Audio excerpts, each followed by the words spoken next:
বাসার নিজের যে ওয়াইফাইটা আছে এটার যে পাসওয়ার্ড পরিবর্তন করতে চান, অর্থাৎ রাউটারের যে পাসওয়ার্ড এটা পরিবর্তন করতে চান, তার জন্য এই ওয়েবসাইটটায় যেতে হবে। আর ওয়েবসাইটটার যেটা আমি আমার কমেন্ট সেকশনে দিয়ে দেবো, আর উপরে যেটা দেখতে পাচ্ছেন এটা ক্রোম বা গুগল ব্রাউজারে যেয়ে সার্চ করলে এই ওয়েবসাইটে আসবে। ওয়েবসাইটে আসার আগে আপনাকে লগ ইন করতে হবে। আমার লগ ইন করা আছে জন্য এখানে চলে আসছে। লগ ইন করার জন্য ইউজার আইডি এবং পাসওয়ার্ড দুটাই ছোটো হাতের অ্যাডমিন দিয়ে সার্চ দিতে হবে।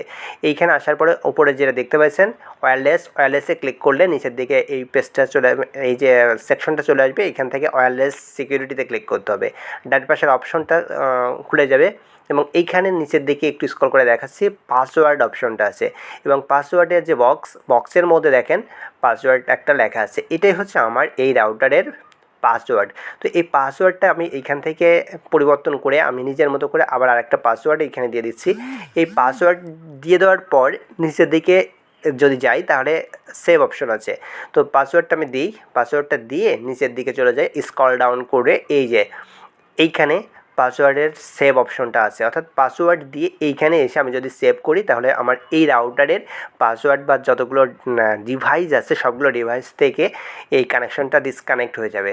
আবার নতুন করে কানেক্ট করার জন্য পাসওয়ার্ড দিয়ে কানেক্ট করতে হবে। তো এখানে সেভ চেঞ্জে ক্লিক করব। আর এটা সাধারণত যেটা হয় আমাদের বাসার অনেকগুলো ডিভাইস অনেকের ডিভাইসে কানেক্ট করা থাকে। একাধিক ডিভাইসে কানেক্ট করার কারণে কিন্তু অনেক সময় আমাদের এই ওয়াইফাইয়ের যে নেট স্পিড এটা অনেক স্লো হয়ে যায়।